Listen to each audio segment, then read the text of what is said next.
What if I told you that for all of human history, the undisputed champion of hardness, the diamond, has a stronger, tougher sibling it met during a fiery crash from outer space? Today we're talking about a material born in the heart of asteroid impacts, a crystal so strong it makes regular diamonds look soft.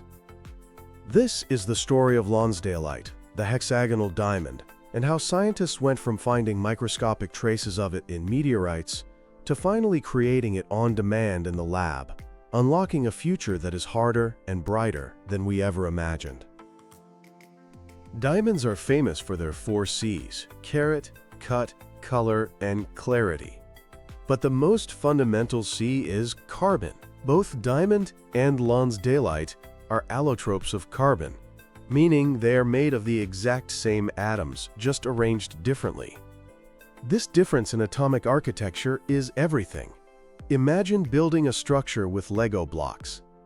A regular diamond is like stacking those blocks in a simple, neat, cubic grid. It's incredibly strong, but if you push it from the right angle along its cleavage planes, the layers can be forced to split apart. Lonsdaleite is different. Its carbon atoms are arranged in a hexagonal or 6-sided honeycomb-like lattice. This structure doesn't have the same cleavage planes as cubic diamond, making it inherently more rigid and resistant to pressure from any direction. It's this fundamental difference in atomic blueprint that gives Lonsdaleite its theoretical edge in hardness and strength. The story of this incredible material begins not in a lab, but in the vastness of space and the dusty plains of Arizona. In 1967, scientists were examining fragments of the Canyon Diablo meteorite, the very same iron meteorite that blasted out the famous meteor crater some 50,000 years ago. Tucked inside this cosmic visitor, amidst the iron and nickel, they found tiny crystals of a carbon material they'd never seen before. It was named Lonsdaleite in honor of the pioneering Irish crystallographer Dame Kathleen Lonsdale, a trailblazer in using X-rays to study crystals and one of the first women elected as a Fellow of the Royal Society. It was a fitting tribute for a material that would prove to be a scientific puzzle for the ages. But this discovery wasn't a clean victory celebration. The Lonsdaleite crystals were microscopic, impure, and chaotically mixed in with regular diamond and graphite. This messy reality led to a fierce and fascinating scientific debate that would last for over half a century. The core question was this: was Lonsdaleite truly a new, distinct form of carbon? Or was it just a regular diamond that had been badly deformed and shocked by the meteorite's cataclysmic impact, creating stacking faults and imperfections that just mimicked the appearance of a hexagonal structure under analysis? It's a bit like finding a crushed car and debating whether it was a unique model of compact car or just a regular sedan that had been in a terrible accident. Some prominent studies, using advanced electron microscopy, concluded it was the latter. They suggested the legend of a superdiamond was a myth, a misinterpretation of flawed data from shocked and disordered cubic diamonds. For many in the materials science community, the case was closed. The very existence of Lonsdaleite as a distinct material was on trial in the court of scientific opinion, and the verdict was leaning towards mistaken identity. Despite this deep-seated controversy, the theoretical promise of Lonsdaleite was just too tantalizing for many scientists to ignore. Computer simulations and quantum mechanical calculations, which model the interactions between atoms, all pointed to the same incredible conclusion: a perfect Lonsdaleite crystal should be, according to some models, up to 58% harder than a perfect diamond. Let's pause to appreciate that number. Diamond is the benchmark for hardness, a 10 on the Mohs scale. A material that could be over 50% harder is almost difficult to comprehend. Hardness, in a materials science context, is a measure of a material's resistance to localized plastic deformation, such as scratching or indentation. That 58% figure became the holy grail for a generation of materials scientists. It fueled a relentless, global quest to not just find more Lonsdaleite, but to create it from scratch, to prove the theory and settle the debate once and for all. So how do you recreate the unimaginable pressure and heat of an asteroid impact here on Earth? The first attempts were appropriately brutal and direct. Scientists used what are called shockwave experiments. This often involved using powerful gas guns or even explosives to slam graphite projectiles into targets at kilometers per second. The idea was that the immense, instantaneous pressure and temperature spike would force the carbon atoms in the graphite to rearrange into the Lonsdaleite structure.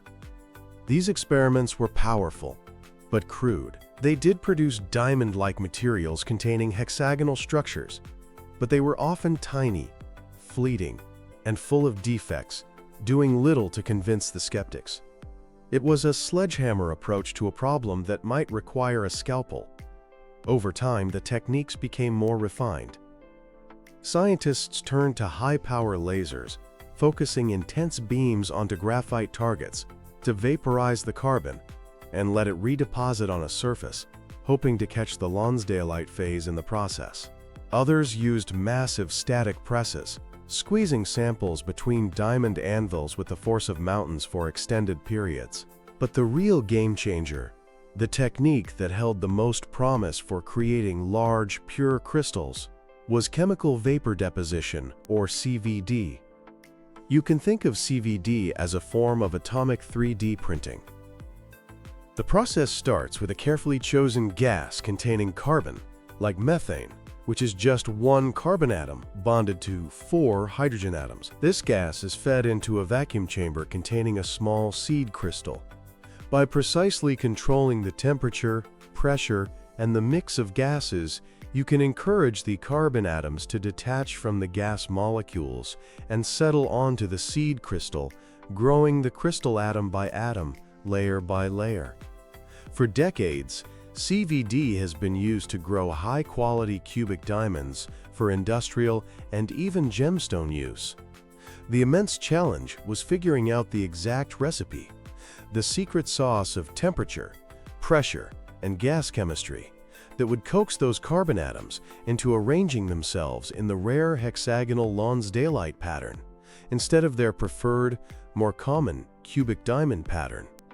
For decades, progress was slow and incremental. Then, the breakthroughs began to accelerate.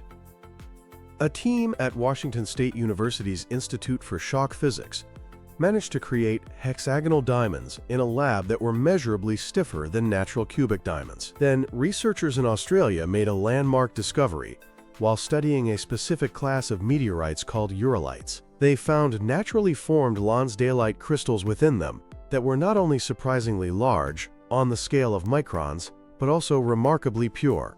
Their analysis suggested these crystals weren't formed by a shock impact, but rather grew slowly within the meteorite's parent asteroid, likely with the help of a supercritical carbon-rich fluid. This provided the strongest natural evidence yet that Lonsdaleite was indeed a real, stable material. And then, the definitive news arrived. In early 2024, a team from the State Key Laboratory of Metastable Materials and Technology at Yanshan University in China announced they had finally done it. Using a sophisticated proprietary version of a chemical vapor deposition process, they had successfully synthesized pure, transparent Lonsdaleite crystals. And these weren't microscopic, impure specks. These were gem-quality crystals, several millimeters in size, large enough to be seen with the naked eye. This was the smoking gun. It was the irrefutable proof that had eluded scientists for over 50 years. These were tangible samples that could be held, tested, and analyzed without any ambiguity. The long-standing existence controversy was definitively over. Lonsdaleite was real, it could be made in a lab, and now it was time to find out exactly what it could do. With these new, large, high-purity samples, the testing could finally begin in earnest. The Yanshan University team subjected their lab-grown crystals to rigorous examination. They measured their hardness using a technique called Vickers indentation, where a diamond-tipped probe is pressed into the material under a specific force. The results were astounding.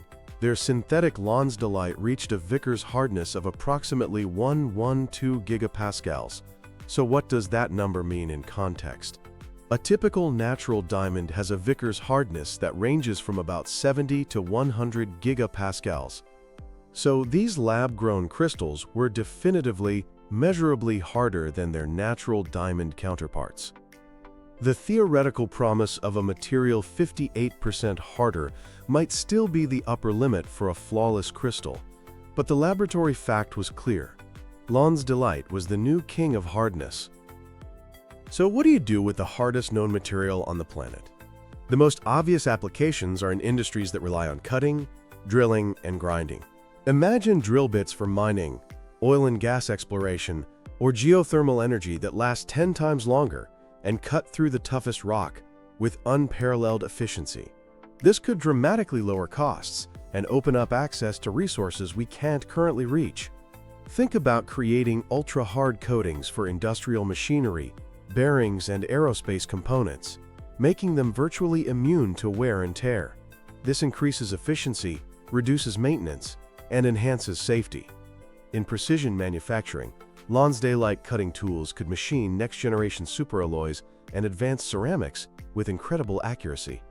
This would enable the creation of more efficient jet engines, more resilient medical implants like artificial joints, and more advanced scientific instruments. Even something as delicate as a surgeon's scalpel could be made from Lonsdaleite, offering a blade that is not only sharper at the atomic level but also vastly more durable than even the best diamond knives used today. But the potential applications go far beyond just being hard. A material's properties are interconnected, and Lonsdaleite's unique hexagonal structure also gives it different and potentially superior electronic properties compared to diamond. Diamond itself is already being heavily researched as a next-generation semiconductor material. Because it has what's known as a wide band gap, it can handle much higher voltages, frequencies, and temperatures than silicon, the workhorse of our current electronics. Lonsdaleite might be even better. Its specific electronic structure could lead to a new class of semiconductors that are faster, more powerful, and far more robust than anything we have today. We could see electronic devices that operate flawlessly in the extreme heat of a car engine, the high-pressure environment of a deep-sea probe, or the intense radiation of space. It could revolutionize power electronics, making our electrical grids more efficient, reducing energy loss, and enabling faster charging for everything from our phones to our electric vehicles. Of course, we won't be seeing Lonsdaleite drill bits at the local hardware store next week. The path from a monumental laboratory breakthrough to a widely used everyday technology is typically long and filled with challenges. The first major hurdle is scale and cost.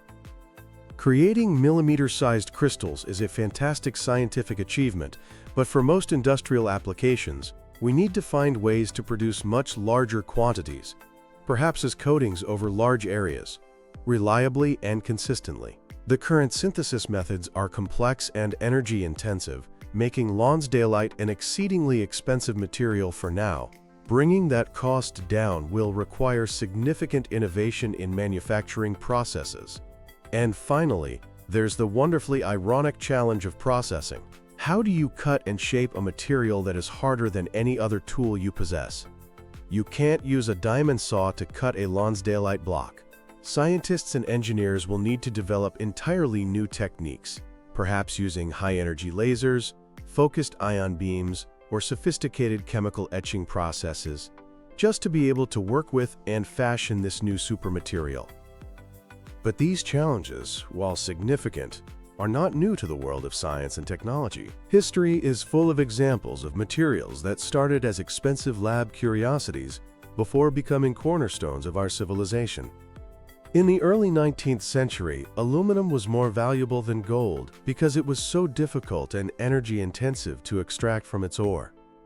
The invention of an efficient electrolysis process changed everything, making aluminum cheap, plentiful, and ubiquitous in everything from soda cans to airplanes. The ultra-pure silicon needed for computer chips was once a niche, expensive product. But decades of research into crystal growth and refinement turned it into the foundation of our entire digital world. Lonsdaleite is at the very beginning of that same incredible journey. The story of Lonsdaleite is a perfect testament to the scientific process at its best. It's a tale that begins with cosmic origins, with a mystery found inside a rock that fell from the sky. It's a story defined by decades of healthy debate, rigorous skepticism, and intellectual controversy, where scientists continually challenged each other's findings in the pursuit of truth. And ultimately, it's a story of human perseverance and ingenuity, of researchers who, inspired by a theoretical possibility, pushed the boundaries of technology to recreate one of the universe's most extreme creations right here on Earth. As we stand on the cusp of this new era of materials science, the future of Lonsdaleite looks harder and more brilliant than ever. From the chaotic, high-pressure impacts of asteroids to the pristine, controlled environment of a modern laboratory, the hexagonal diamond is ready to start reshaping our world, one incredibly strong and resilient atom at a time.